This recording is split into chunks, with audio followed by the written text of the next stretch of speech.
sa inyong lahat diyan. Kumusta po ang lahat?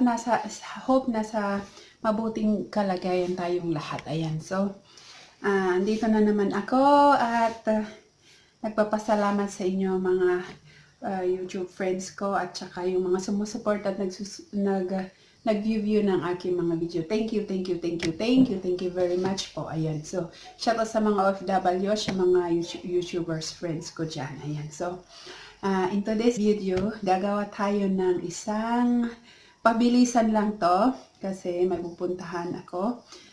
Importante, gagawa tayo ng isang hindi naman cooking food, gagawa tayo ng isang snack, dessert, parang ganon. O ito ay Swiss chocolate rolls. Ayan, gagawa ako ng Swiss chocolate rolls. Ang i-feelings ko dito ay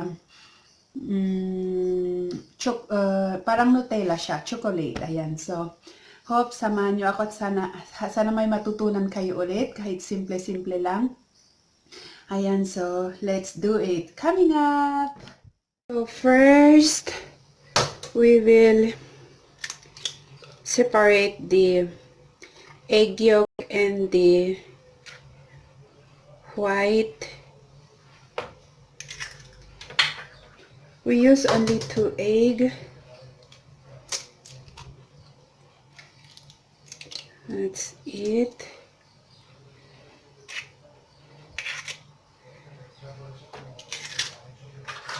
That's it. Beat the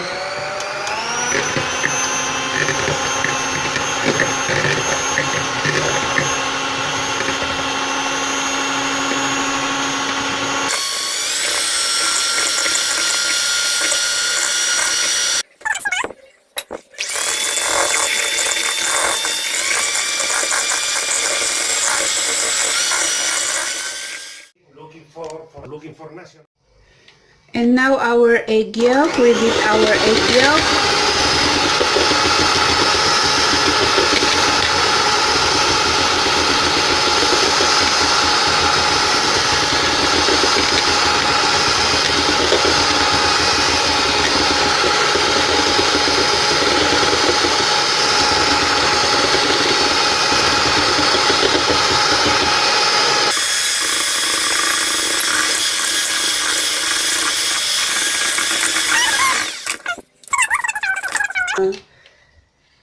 Okay, so now we will combine our white, the egg yolk to here,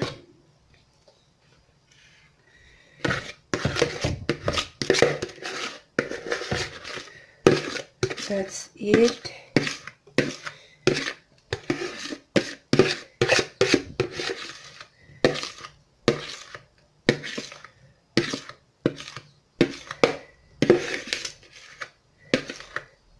Okay.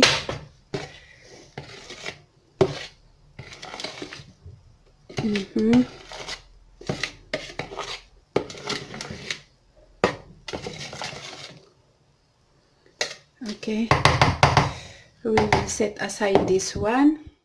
The flour and the cornstarch. I will put also lemon juice.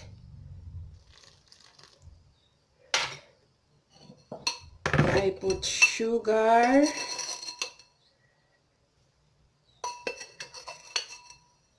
That's it. Instead of butter, I will use the olive oil. I really don't like butter, so I will use other option. I will use olive oil. Not olive oil, sunflower oil, and pins of salt. Yan.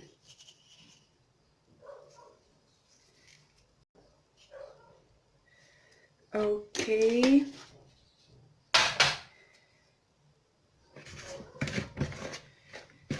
That's it. And we will put our milk.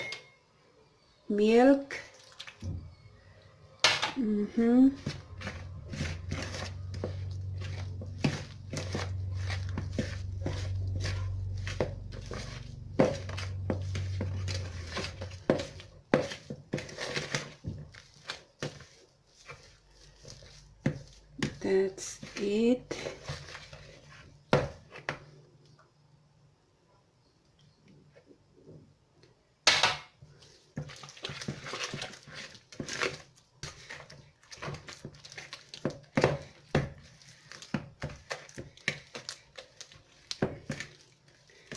And baking powder, I forgot.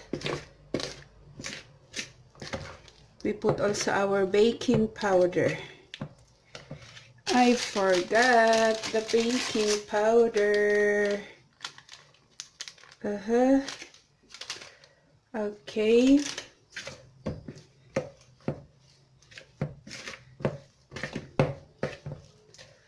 That's it.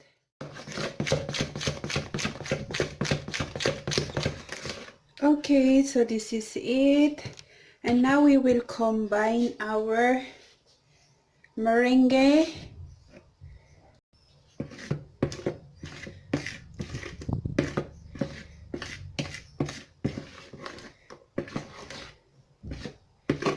Okay.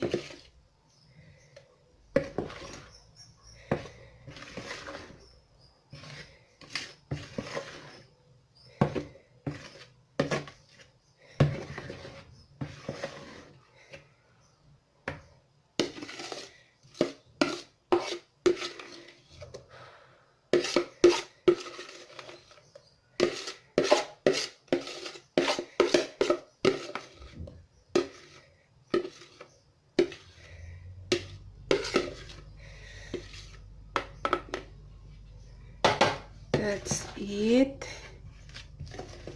We will combine it nicely, but not to melt the meringue. Ayan.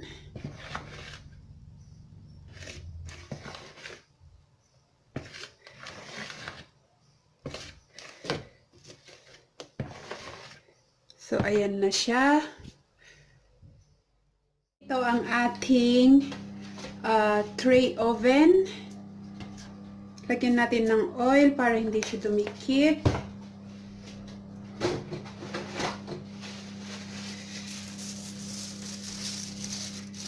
Mano lang, mano-mano ang paggawa ko. Mas masarap kasi mano-manuhin. Ayan.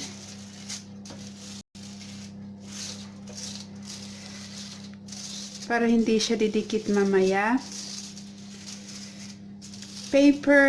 Cooking paper sanang gamitin ko, pero nawala ako, naubos, kaya itong foil.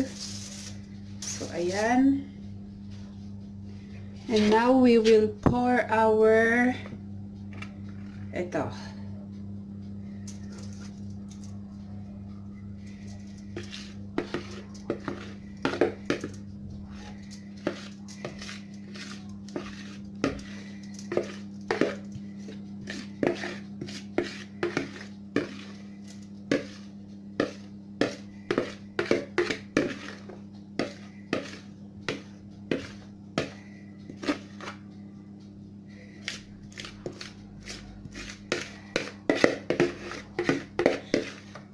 This is how to make a Swiss roll chocolate.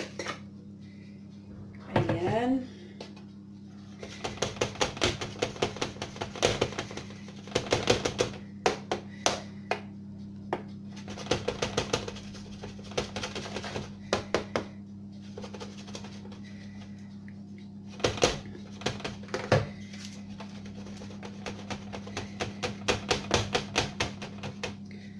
So, ayan, and then that's it, and we will put it on the oven. Siya. I put it in 180 degrees.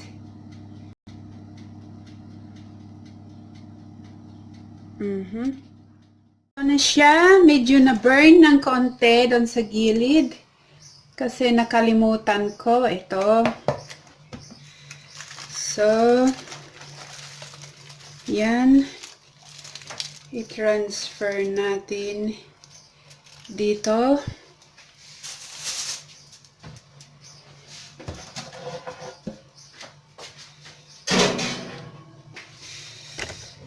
Okay. That's it.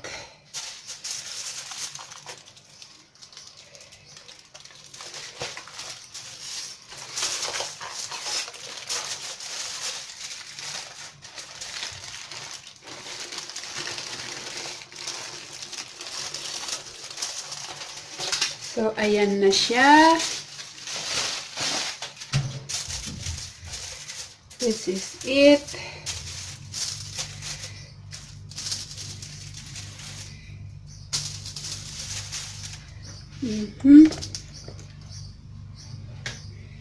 We will remove this one.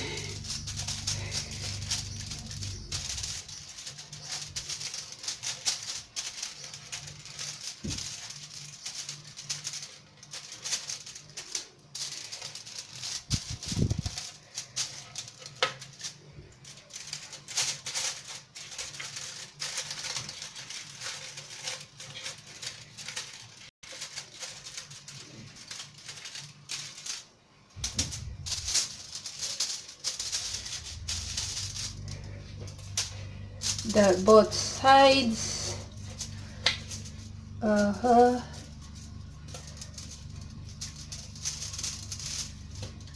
Okay. Put our Nutella. It's like a Nutella. Ayan, it's a cream, chocolate cream. Ayan, this is it. Yummy. Look, oh.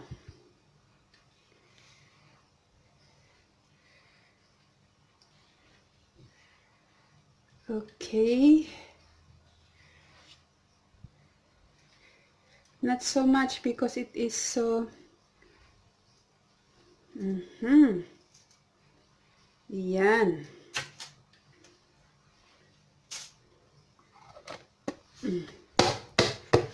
Similar to Nutella. So, ayan. We spread it nicely. Look at it. Delicious. If you sometimes I use marmalade, ayun. Strawberry marmalade. Pero ngayon gamitin ko ay itong Nutella. Request ni Kuya. Yan, Nutella daw. Nutella. Yummy. O, diba? Okay.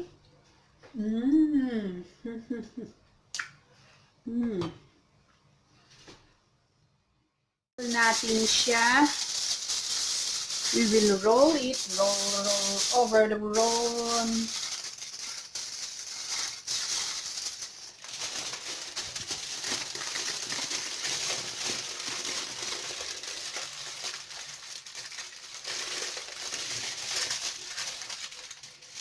Yan, dahan-dahan sa pag-roll. Yan. Yan.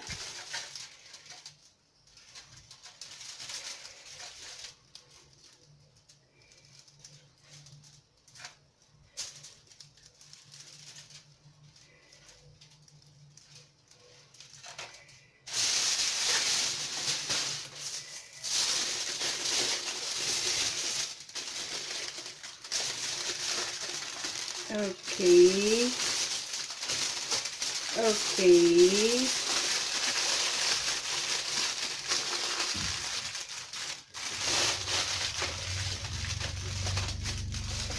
So, ito na siya.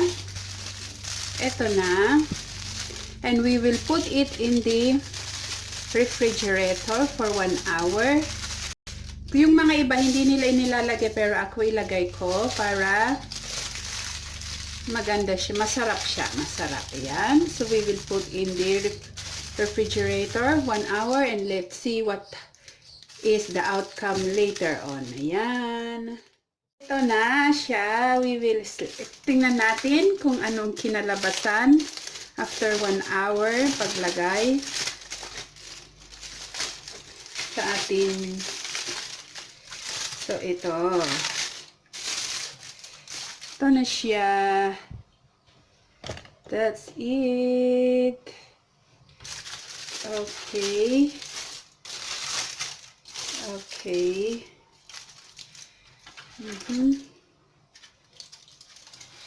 Okay. So look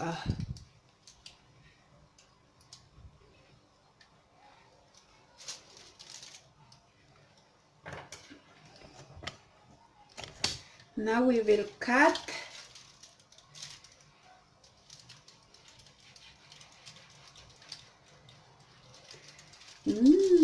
Ang bango niya. Smell good. Ayun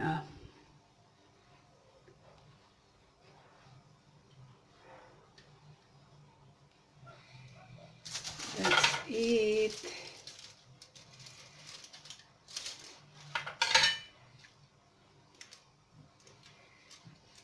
This is our Swiss chocolate rolls.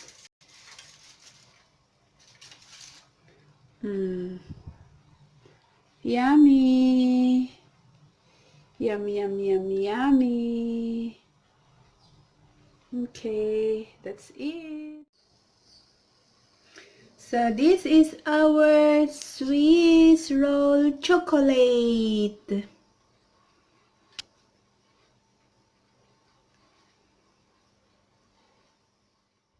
So, ayan, natapos na natin ang ating baking, simple baking, homemade Swiss roll chocolate. Ayan. So, ayan.